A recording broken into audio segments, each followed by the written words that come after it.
Alors maintenant, je dois vous dire une chose importante. Vi devo dire una cosa importante ora. Vous avez vu que j'ai appelé cette méthodologie la méthodologie de psychomotricité fonctionnelle.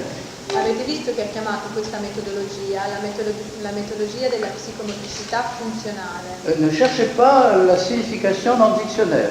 Non dovete cercare il significato nel vocabolario. Parce que ce n'est pas encore si, c'est un peu passé dans le dictionnaire, parce que dans certains dictionnaires, on en parle. Perché in certi dizionari se ne parla. Vous voyez, en France, nous avons deux dictionnaires, deux grands dictionnaires encyclopédiques, Larousse et le dictionnaire Universalis. In Francia, su questi due grossi dizionari, Donc, se ne parla. Ce que je suis en train de vous proposer est déjà passé dans ces pages-là. Quindi quello che lui vi propone ora è già passato in queste pagine. Mais évidemment, avec une description très succincte. Ma con una descrizione molto succinta. Et toujours incomplète. È sempre incompleta. C'est si vrai que dans le Larousse, on dit une chose. Tant'è vero che nella Russe si dice una cosa. Dans le dictionnaire Universalis, autre chose. E in quell'altro si dice tutt'altra cosa. Et les deux ont raison parce que ce sont deux choses complémentaires. E hanno tutte e due ragione perché sono due cose complementari. Alors, pourquoi c'est si difficile à expliquer?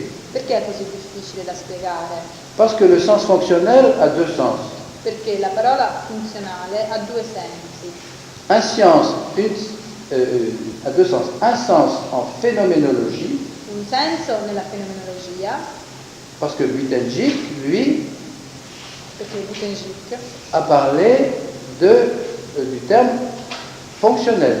Perché ha parlato della parola funzionale. Pour Buitenjik, une approche fonctionnelle de la personne Per Buitenjik un approccio funzionale della persona est une approche globale. è un approccio globale.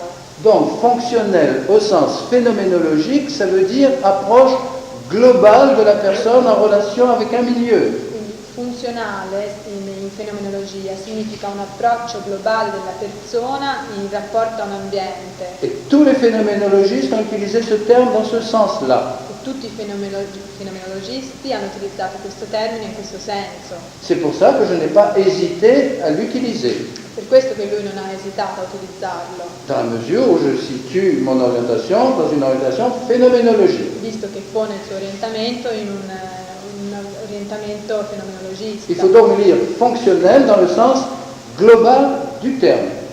Bisogna usare quindi il termine funzionale nel termine globale, nel senso globale del termine. Et ça veut dire que le mouvement E ciò vuol dire che il movimento doit toujours être ramené à la globalité du comportement. deve essere sempre riportato alla globalità del movimento, Du comportement. del comportamento.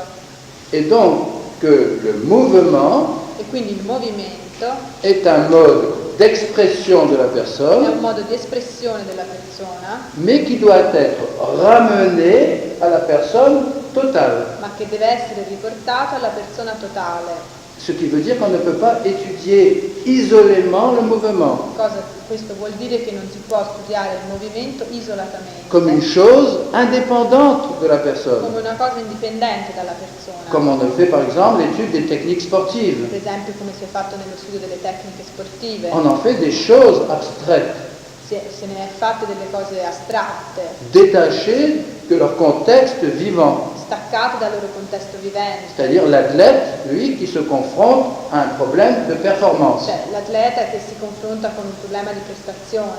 Alors vous voyez, c'est très important, on ne peut pas étudier le mouvement sans tenir compte des conditions dans lesquelles il s'est déroulé. Non si può quindi studiare un movimento senza tener conto della situazione in cui si è svolto. Et en particulier, savoir s'il faut l'analyser d'un point de vue expressif, In particolare non sapere se va analizzato dal punto di vista espressivo, c'est-à-dire par rapport à ce que ressent effectivement la personne, quindi rispetto a ciò che sente effettivamente la persona, ou d'un point de vue pragmatique, o da un punto di vista pragmatico, c'est-à-dire en fonction de son efficacité par rapport à l'action sur le milieu, quindi in funzione della sua efficacità par rapport à l'action sur le milieu. in rapporto all'azione sull'ambiente.